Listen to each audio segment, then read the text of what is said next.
Hello, everyone, and thank you for tuning in. Welcome to First Global's first STEM Talk that's part of the programming for the 2021 First Global Challenge, Discover and Recover. My name is Stephanie Slazicki, and I'm moderating today's talk. As we learn from today to build a better tomorrow with STEM, we're hosting a variety of sessions throughout the season to learn from STEM enthusiasts about using these fields to discover and recover. Today, we're focusing on CubeSat prototypes. Joining us today are three young women, Janya, Layla, and Jana, who participated in the UNISAT Nanosatellite Educational Program for Girls, a program launched by UNICEF in the Science and Technology Park of the Al-Farabi Kazakh National University. As part of the UNISAT program, 20 girls from different regions of Kazakhstan learned about the different steps to build their own prototype of a CubeSat, a type of nanosatellite, including design, programming, assembling, testing, and launching. Through this program, they built and launched their own CubeSat prototype and no doubt learned a lot throughout the process. While the UNISAT program is not affiliated with First Global, there are several similarities to the CubeSat prototype challenge component of the 2021 First Global Challenge. Today we'll be hearing more about the girls' experiences and getting their insights and advice for First Global teams who will be working with CubeSat prototypes for the first time. Welcome, and thank you for joining us today for this interview. Let's jump into some questions. Janya, if you'd like to start off, how did you become a part of this program, and had you heard of CubeSats before? Yes, I was currently at the time when I knew about this project, I was working with my own project at school, and then my principal at the school told me that, hey girl, you have your project and they are doing pretty much the same thing, so why not participate in that? That's the way how I know about this project. CubeSats, yes, I know them, but I think only because I was interested in this part, in this field of the nanosatellites. But I'm not sure if anyone else can know about them, like so much. Yeah, this is only because I was interested in this topic, not about the wide range of people who know in this part. I'm done. Okay, Layla? Oops. Okay, I just was searching for the opportunities to learn about STEM education because I didn't have a chance to study as like a STEM education, to have a STEM education at school. And also at university, we didn't have that thing too, because I was studying humanitarian social sciences. And when I was doing my master degree, I just found that UNICEF and KazNU gives that great opportunity to create your own nanosatellite. So I just jumped in and just catch that opportunity. So yeah, that's how I was participating in this project. And Jana? Yes, first time I learned from advertisement in Facebook, and it was really attractive idea for me because I already have like 15 years experience in space science and technologies, but my job was related mostly to the rocket building, and I decided a little bit change my sphere and pay my attention to the nanosatellites. So I felt it's a great opportunity for me to start it from the scratch and to see what will happen. So I was lucky, I think, and it was very good for me and for my career, of course. Layla, what surprised you about this program? Yeah, actually, first of all, the interview itself really surprised me because our mentors said that they were creating nanosatellites. And do you know how they just launched that nanosatellites? They were using rockets of Elon Musk. Can you imagine? I was thinking that my mentor and Elon Musk just know themselves, and I know Elon Musk like from just in one handshake, like through the one person itself. So it was just first one, to think that I'm really close to the cosmos, I'm really close to the space. And then when we started to do everything, I was thinking like, oh my God, everything is so easy because our team was really great because girls were just selected. So just best of the best girls. And of course, this was really great teamwork. And that was so surprising. Yeah. Zania, what surprised you about your experience in this program? First of all, the people who participated in this project, I was really surprised when I saw Jana, for example, and it was really interesting experience because there were people from schools, from universities, people who are working in this field, the doctorants, magistrants, and a wide range of people. And plus, I was really surprised when I knew about this rocket launching story like Leila did. It was really interesting for me, and of course, it was one of the points why I got in this program because I was so highly interested in that. And Jana, what surprised you about your experience in the program? Well, the biggest surprise for me was the fact that this program intended to gather together only girls without any boys. It was really surprising and maybe a little bit skeptical for me because it was in Kazakhstan where women are not really involved in STEM education or STEM career. So for me, it was first surprise. For me, it was, wow, what a great idea. What a great opportunity for young generation. And the second surprise was the process of the program, how it was organized for us, even for girls who didn't have any STEM background, and still it was interesting. Everybody wanted to be completely participating in this project. So it was really interesting. And the mentors as well, they were extremely kind and explained everything. In general, it's a great atmosphere. It was surprising for me because in Kazakhstan, in some technical sphere, I didn't expect it. So that was great. And Jana, while we already have you, what was the most difficult part of building the CubeSat prototype? I think the process itself was good, but the final part when we had to arrange with our governments to how to launch our satellite, it took time. Also, we had to correct our time due to weather conditions. So I think it was a difficult part. But the process of creating and assembling and designing was great. And Leila? I agree on that totally. And Zania? Yeah, I totally agree. Okay. Zania, did being a part of the program inspire you to want to continue your education in a STEM field? Of course, it did. Every day when I got there, I saw so many people who were working on a particular task. They were extremely interested in that, and it made everything more challenging for me because I told myself, girl, you have to work as much as they do. And I was really interested in this field. So of course, I got a huge part of inspiration from them. And from the mentors we had, they are all Greek people and they work so hard. So yeah. Jana, did this inspire you to want to continue your education in STEM?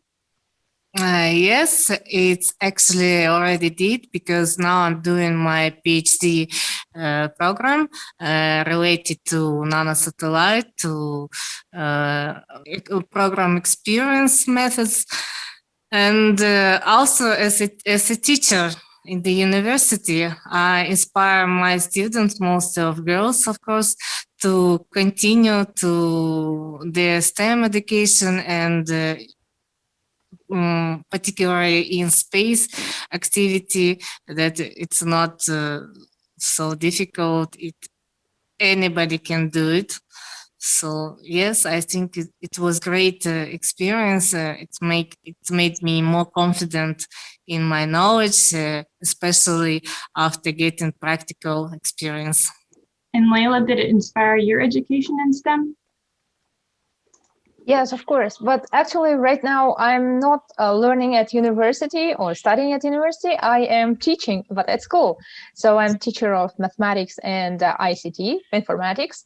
So I'm trying to inspire my students to learn informatics, like for programming, Python, and so on. We had like old programming stuff, and while I was participating in such a great, amazing program project, how can I just stick to the old program? So I created new challenges to my students and always telling them how it was really great to study in STEM education. So they are really inspired. Most of them just wants to try it really. So yeah, that's how I'm inspired.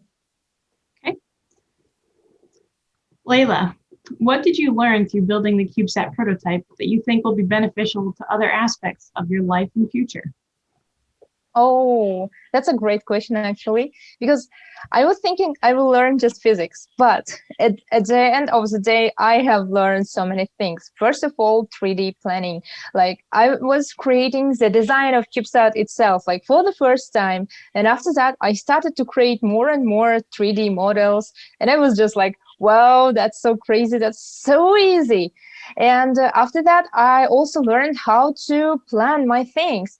For example, we were using how to plan from A to Z the creation of nanosatellite till launching, and we were using diagrams, really cool diagrams from European astronauts, and I was like, whoa, cool, we will use that in our lives. So it really helped me in my personal life.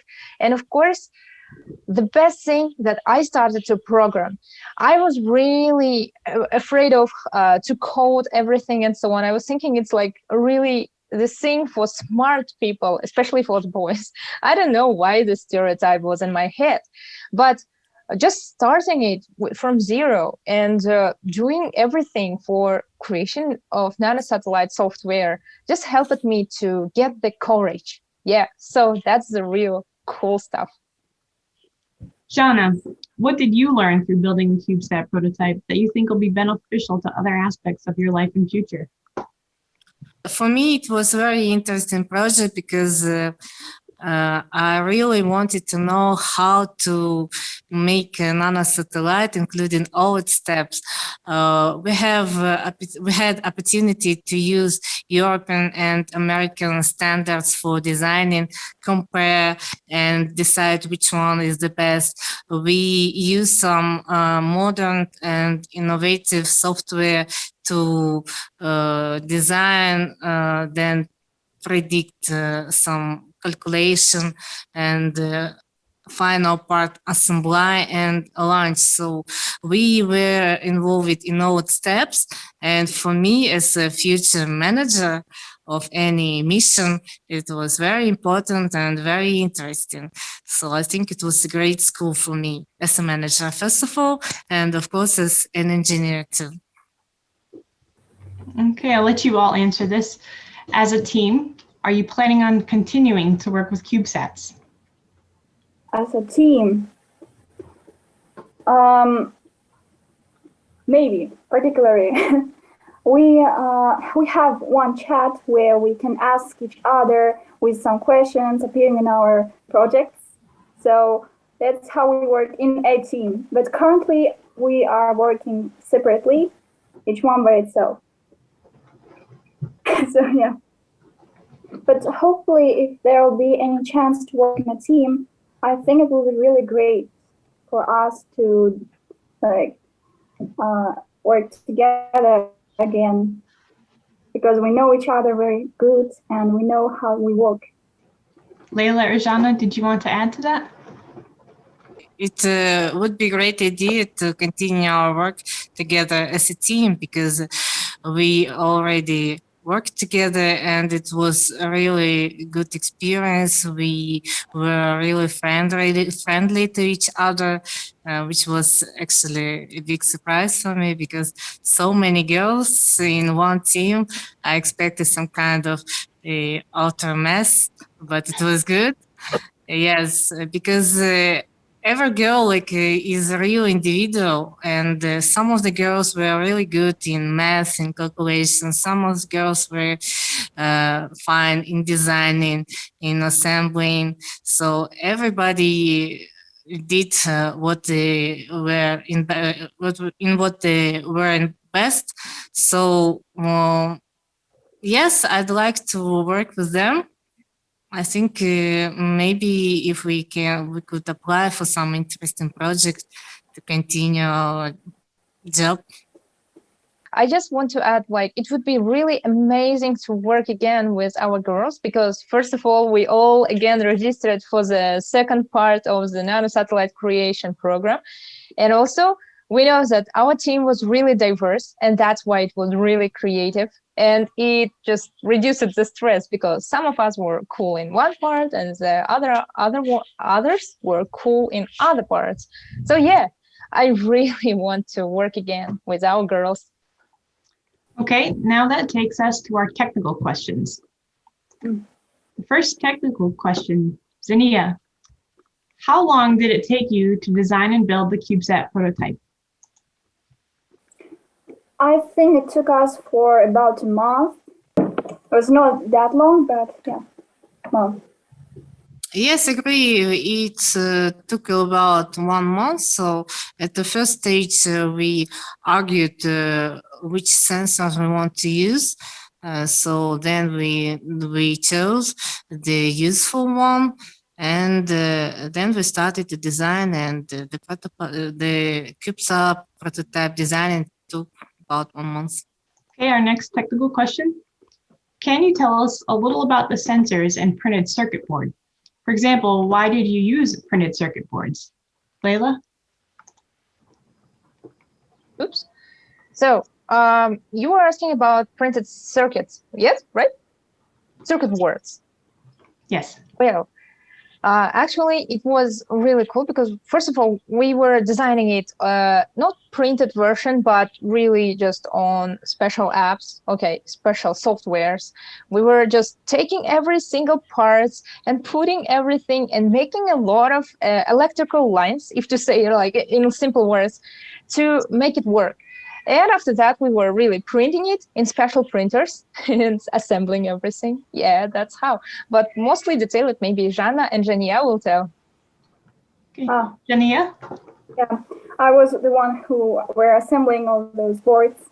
So this process took us for about a day, but it was really important to took every detail in its place, and details are really tiny. It was really hard that like a jewelry work. We worked with the special hats in the special room to make everything clean and neat, so nothing will mess up. There were for about, I think, overall 100 details, and each of them were for about half a millimeter.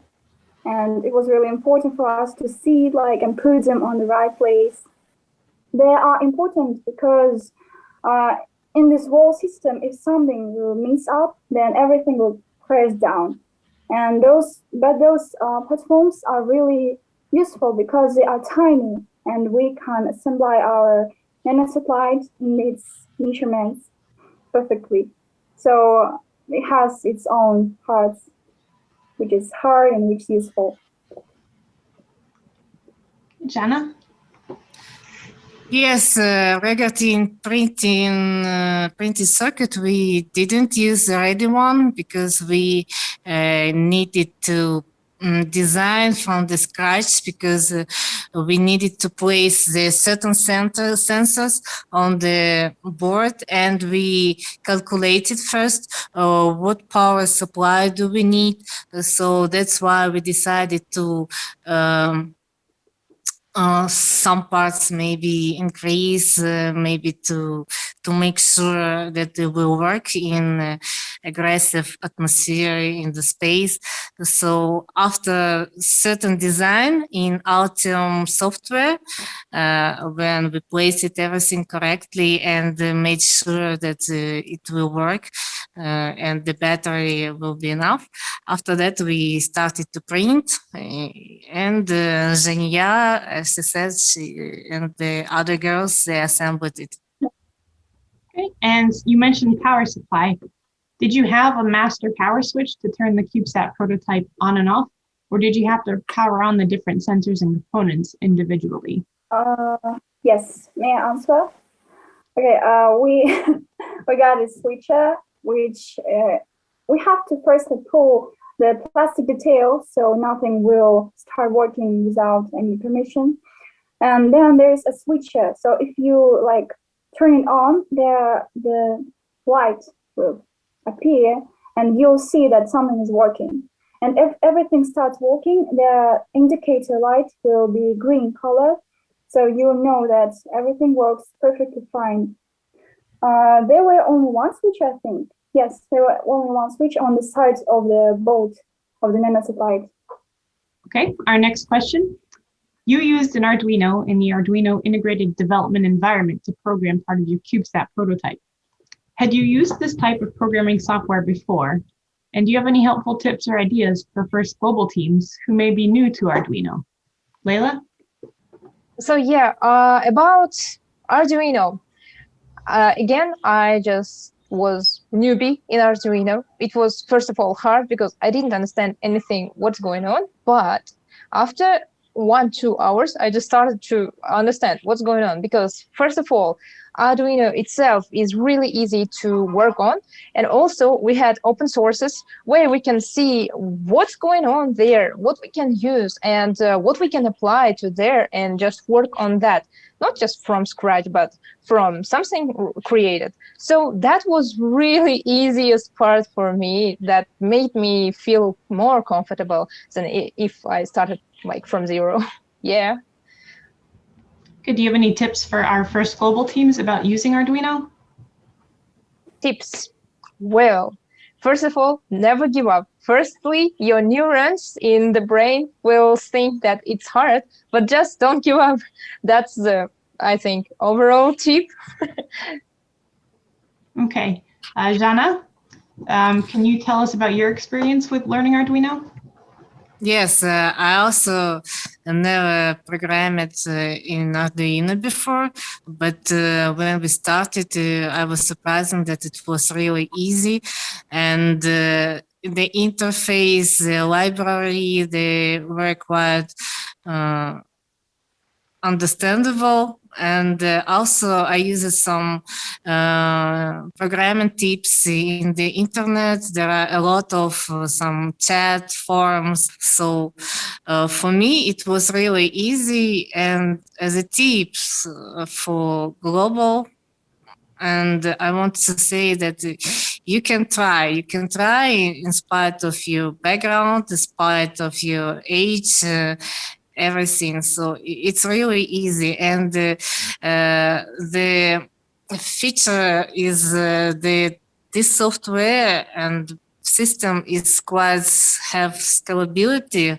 So you can increase your opportunities starting from the small sensors and assembling and create some big systems and machine, I don't know.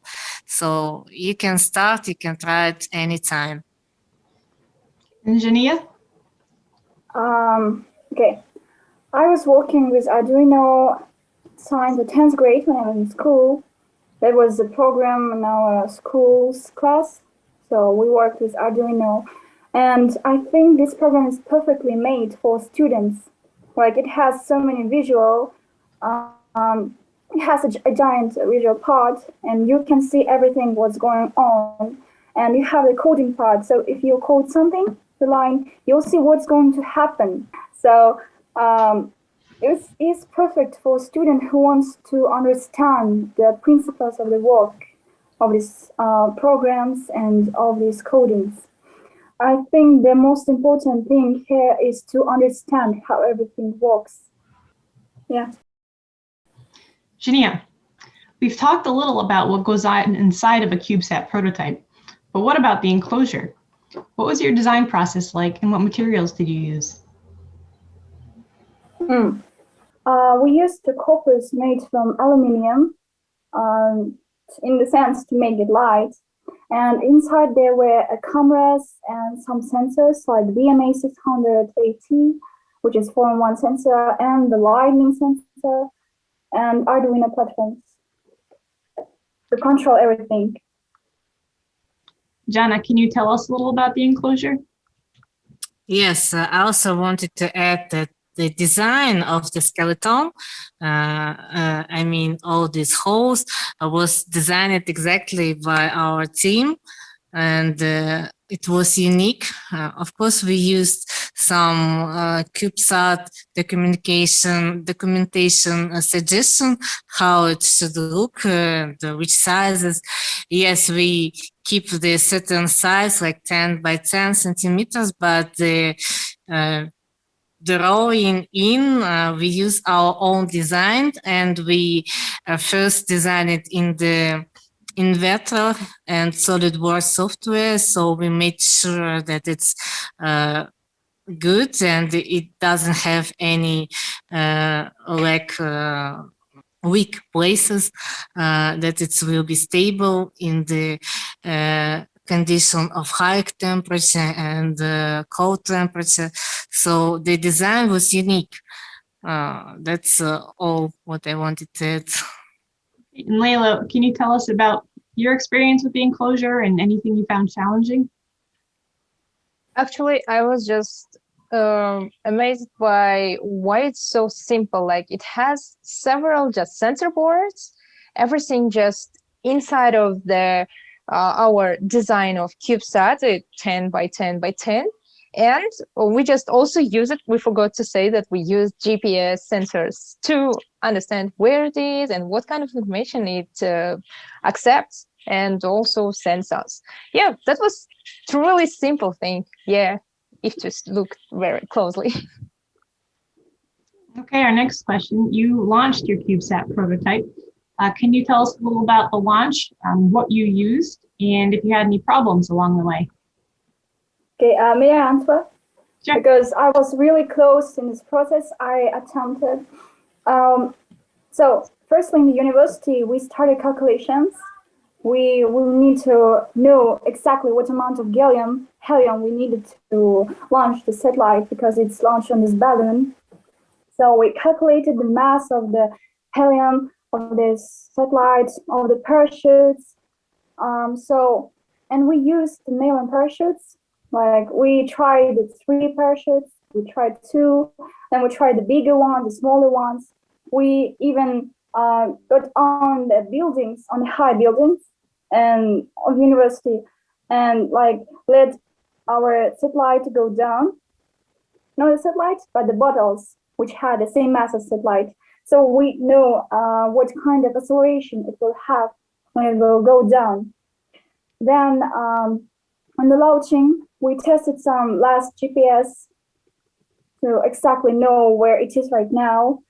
And we have to find a day which is not rainy or windy, and the place we need to launch it, to know that there are no habitants, that we won't injure some people's houses, and that it won't land in the water. It was really important.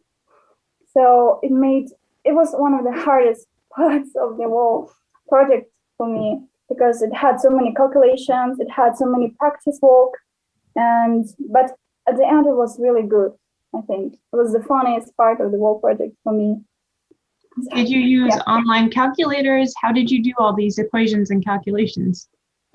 There were a program on the internet which is called HapHub, where we enter the mass, the acceleration, the wind, and it will calculate the place in the nearest ratio. Like it will go down like here and there, and it will show the trajectory of the zone that we are launching. So we will know the approximate place where it will land. It was really important because the place it will fly for about 50 kilometers, and it's really hard to track it. So we have to know where exactly to launch. We used the HapHub, the online calculators. That's all. Jana, can you tell us a little bit about the launch experience you had and connecting your CubeSat prototype to the balloon? So for me, maybe as well as for the rest of the team, it was the hardest part of the project, because when the satellite was ready, like 99%, and the last phase is to launch it, every time was delayed over and over again and again, because we had to arrange about air traffic at a certain place to make sure that our satellite will not bump into some airplane. So it was the hardest. Then it was raining, then it was too windy. So we were like a donkey in the Shrek cartoon. We will launch today, not today. So yes, but finally we did it, and everything was great. The weather was great, not too windy, and our parachute works perfectly. So we did it. And Layla, your experience and also any advice you might have for our first global teams? Oh, okay. Well, first of all, it's not just calculations, it's also where we have a lot of problems, like to agree with the time and the place where we have to launch our nano satellite, because we were thinking we will just launch it and that's all. But actually we were writing to a ministry of aerocosmic stuff, and also seeing the schedules of airlines and so on. So that was a little bit trouble for us. So that's why our mentors were helping us a lot, because we had a specialist in international relations, and my major was in international relations. So I was like really excited to see how this stuff just included in this. So yeah, Zhenya told about how to calculate balloon and trajectory and everything. So we can also use special calculators on internet, as Zhenya said. And as Zhanna said, we always have to wait for the best weather and the best conditions. Yeah. Jania, you used a communication system to send data to the ground from your CubeSat prototype. Can you tell us a little about that and if there are any challenges in doing so? Okay, so first of all, the technical challenge is to find the place where we can collect our data from. And especially since we were collecting data with a radio, we have to find the perfect UHF band line so we can communicate with that. We stopped our choice on the 433 megahertz, which was a clear line, so there weren't any interruptions in the connection. Then the data from the video data from the satellite was sending us the information each 1 minute, and information was taken in the range between 18 and 220 seconds. So it was photographing and video filmmaking for about 20 seconds, and each 1 minute was sending to us the information. Then the hardest part with the communication was when I said the suddenly wind started when we launched it, and the satellite started accelerating too fast. It was literally getting higher than we expected. So there was some kind of interactions between the connection, and some data just lost. But we tried to find the best spots to catch the data. It was like catching, absolutely being blindfolded.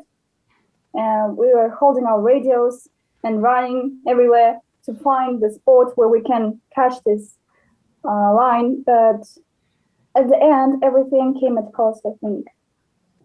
So as advice, I would like to tell that each team, it has to find its critical thinking, because it's really important in these practical things, because anything can go absolutely with another scenario than you were expecting.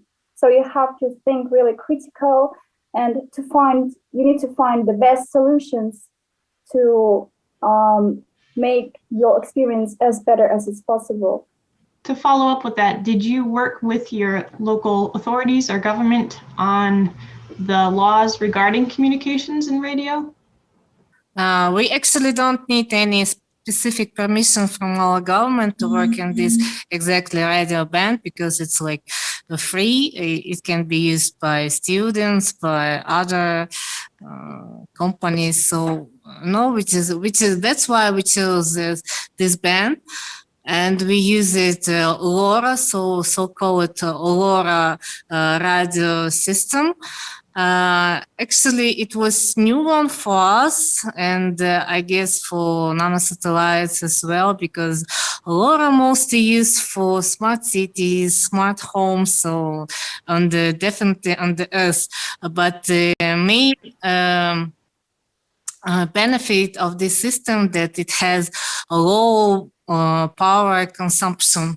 So it was very essential for us because we have very small nanosatellite and we needed some good radio system, but which use less energy. So it was first time when we used LoRa along with standard EHF radio system.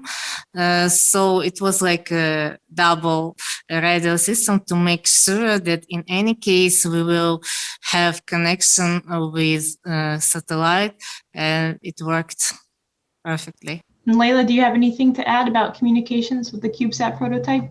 Not that much. We were using just one channel, and that's all.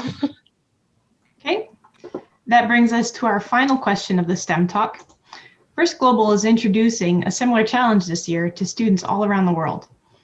What lessons or advice can you give to First Global teams who have never built a CubeSat prototype before? Layla? Okay, as we understand this situation with coronavirus pandemic, everything is kind of harder because mostly our education becomes more online and online. So that's why our program just leveled up, and now it can take 2,000 girls, even more, to educate for STEM education and to create nanosatellites. So that's why it's really a great solution for this moment. And every girl in every country who just speaks English, Russian, can just understand everything from zero to just the maximum and just create their own nanosatellites. So my advice to everyone is just to start it, because we don't know what's really waiting for us. Mostly we don't do some actions just because we are afraid. We are afraid to be just, I don't know, maybe how to say, we're just afraid to start something. So that's why I just want to say, don't be afraid, just do it. Yeah. Jana? Yeah, I totally agree with Layla. You just need to start to try it. Maybe we will not be good at the very beginning, but maybe something will be really suitable for you, and you can show your best. So never give up. And I also would advise pay some attention, some small time every day. Because when you start to do something and you do it every day, maybe 10 minutes, 15 minutes, you become better and better and become more confident. So just keep doing. Don't give up, don't stop it. Jania? I mean, everyone was so optimistic. I would like to give some technical advices, maybe. First of all, you have to work methodically. Like, you have to guard this goal for you, and you have to create the path which you are going to follow. So since you know what you are going to do, it will be perfect for you, and you will guard this goal as the easiest way possible. And then the second tip is the perfection is everything. I mean, since you know this field, you have to dig some kind of deeper to understand it better. If you have mastered the one, you have to just change to the next one and assemble them together. So it will make some kind of map in your head, which will help you to understand whether it works or not. And the third part is, I think you have to think about how to practically use the theories the knowledge you know right now. For example, you have learned some kind of information, you have read it, but then you have to think like, where can I use this one? So if you will work in this practical way, I think it will make this work easier for you. So, and yeah, of course, don't give up. Okay, That's it. and with that, we conclude today's STEM Talk. Thank you all for taking the time to speak with us. I really enjoyed hearing about your experience with the program and your CubeSat prototype, especially the positive message you have for everyone and how much you learned, but also how much fun you had. And thank you to our audience for joining us. We look forward to having you at our next talk. Thank you. So, Thank you.